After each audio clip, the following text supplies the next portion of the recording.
Antes da gente entrar em função inversa, no último exercício eu esqueci somente de somar os dois algarismos, deu n igual a 19, 1 mais 9 igual a 10. Então a resposta era 10, porque a soma daria 1 mais 9, 10, ok? Agora sim, função inversa. Beleza. Antes da gente falar de função inversa, é muito importante, imprescindível, que você, no mínimo, tenha uma noção do que é uma função bijetora.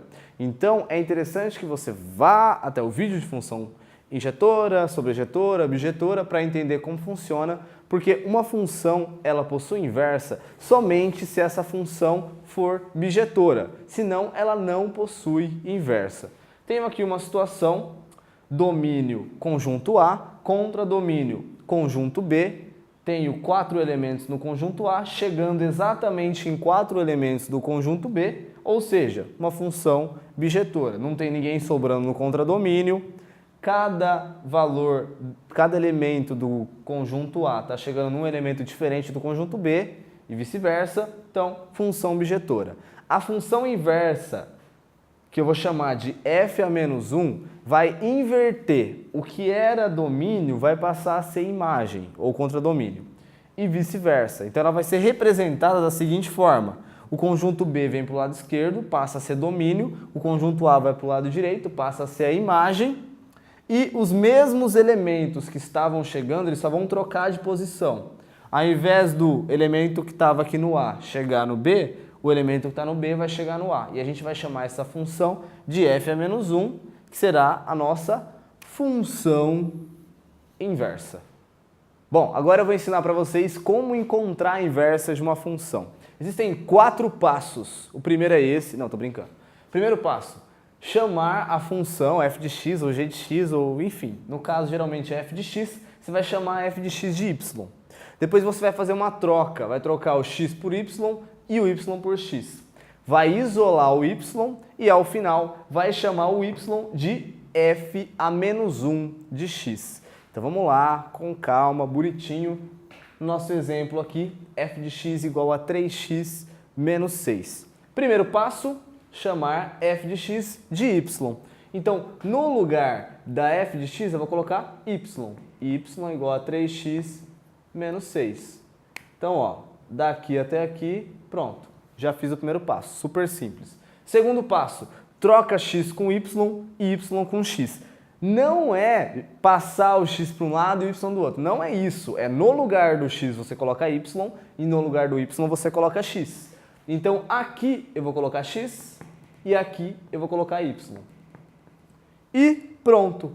Tá feito o segundo passo. Terceiro passo, que é o passo mais complicado do exercício. Não nesse caso tanto, mas quando tem exercício difícil de inversa, esse é o passo que vai te complicar. Isolar o y. Isolar o y aqui vai ser simples. Eu vou passar o 6 para lá, ele está subtraindo, vou ficar com x mais 6, vai passar somando, igual a 3y. O 3 está multiplicando o y, eu vou passar ele dividindo. Então o y é igual a x mais 6 dividido por 3. Percebam que isolei o y. Então está aqui.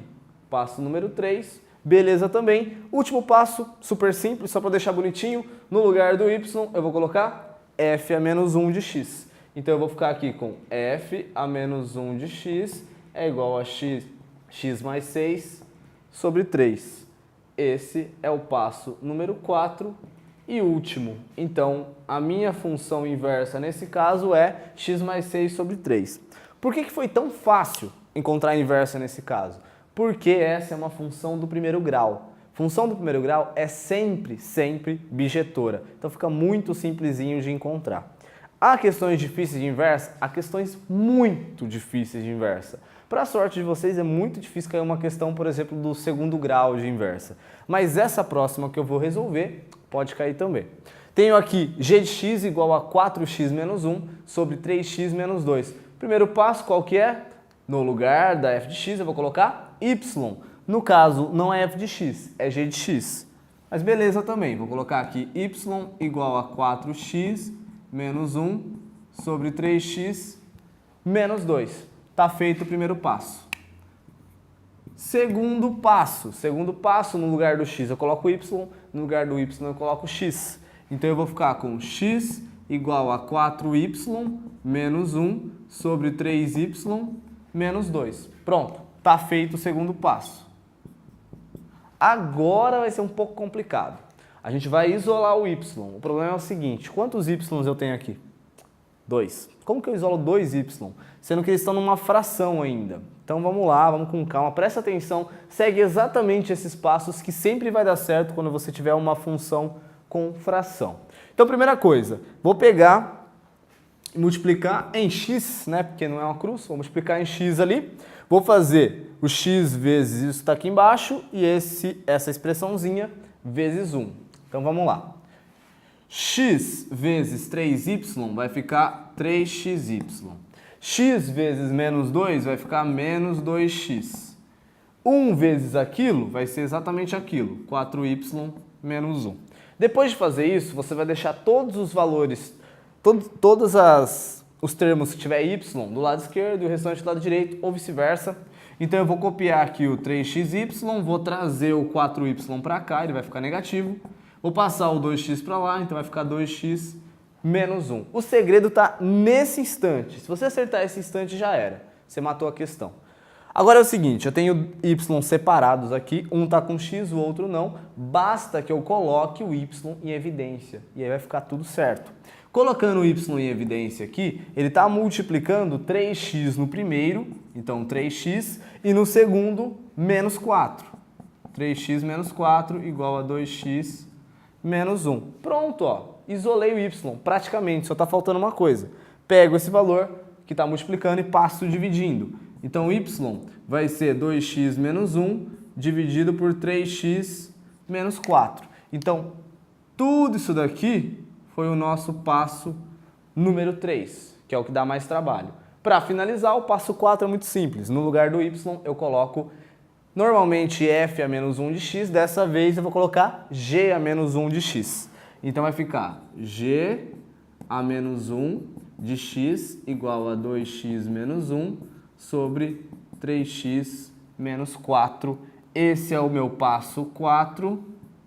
E assim eu encontrei a inversa da função g. Então não é nada de outro mundo, não é nada tão difícil, a não ser que seja do segundo grau, mas para nossa sorte é muito difícil de cair uma do segundo grau. Se cair vai ser algum caso como esses aqui, principalmente esse segundo. Para finalizar, a gente vai fazer agora uma questãozinha que caiu na PUCamp. Tem uma função f de r em r, tal que f de x igual a menos 2x, e eu quero o gráfico da inversa dessa função. Existe uma dicasinha para você encontrar o gráfico facilmente da inversa, mas vamos trabalhar o que foi ensinado, depois eu explico para vocês como que isso funciona. É o seguinte, eu tenho aqui f de x igual a menos 2x, vou encontrar a inversa disso, então para começar vou seguir aquele primeiro passo que é chamar f de x de y. Então eu vou ficar com y igual a menos 2x. Qual era o segundo passo? No segundo passo eu invertia, no lugar de x colocaria y, no lugar de y colocaria x. Então eu vou ficar com x igual a menos 2y.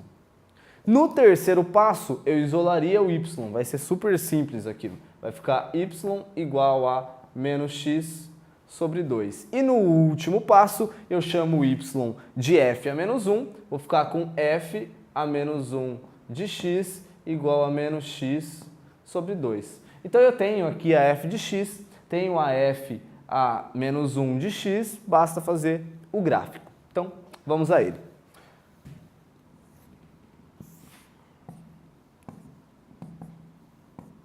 Muito bem. Vou começar fazendo esse gráfico aqui, depois eu vou fazer aquele também, depois eu explico por que eu estou fazendo os dois. Bom, com certeza ele vai passar pelo ponto 0, 0. Por quê? Quando eu colocar 0 no lugar de x, essa função também vai zerar. Então, a coordenada 0, 0 pertence a essa função, ao gráfico dessa função. Vamos jogar um outro valor qualquer aqui, sei lá, menos 2. Menos 2 não, 2, vai. Quando eu jogar 2 no lugar de x, vai ficar menos 1, né? Porque menos 2 sobre 2 dá menos 1. Isso significa, então, que a coordenada 2 menos 1 também está presente nesse gráfico. seria essa daqui. Então, o gráfico dessa função é uma coisa mais ou menos assim. Esse aqui é o gráfico da f a menos 1. Agora, olha que interessante. Se eu fizer o gráfico dessa outra função, veja bem o que vai acontecer. Com certeza vai passar pelo 0, 0 também. Vou fazer ela em vermelho. Com certeza vai passar pelo 0, 0 também. Então, essa coordenada também pertence à função f. Vou escolher um outro valor qualquer, sei lá, 1. Quando eu jogar 1 aqui, vai dar menos 2. Então, a coordenada 1 menos 2 pertence a esse gráfico. Então, juntando aqui, ó, vai dar um ponto mais ou menos aqui. E a função, o gráfico dela, vai ficar uma coisa parecida com isso. E olha que interessante, isso acontece em toda função inversa. Sempre, sempre, sempre. Quando você tiver o gráfico de uma função e quiser determinar o gráfico de uma outra função, que é a inversa daquela primeira função, basta você fazer uma reta cortando o primeiro e o terceiro quadrante. Esses quadrantes aqui, ó, fazendo essa reta aqui.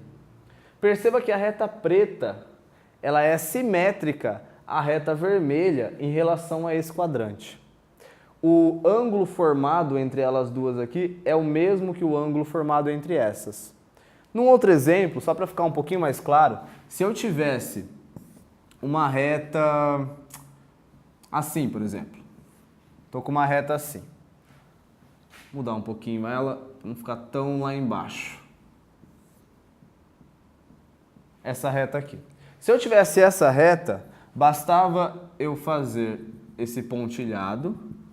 No momento em que cruza, em que elas duas cruzam, eu vou formar um ângulo aqui, ó, que esse ângulo daqui vai ser o mesmo ângulo formado lá. Esse ângulo tem que coincidir com esse, que tem que coincidir com esse, que tem que coincidir com esse.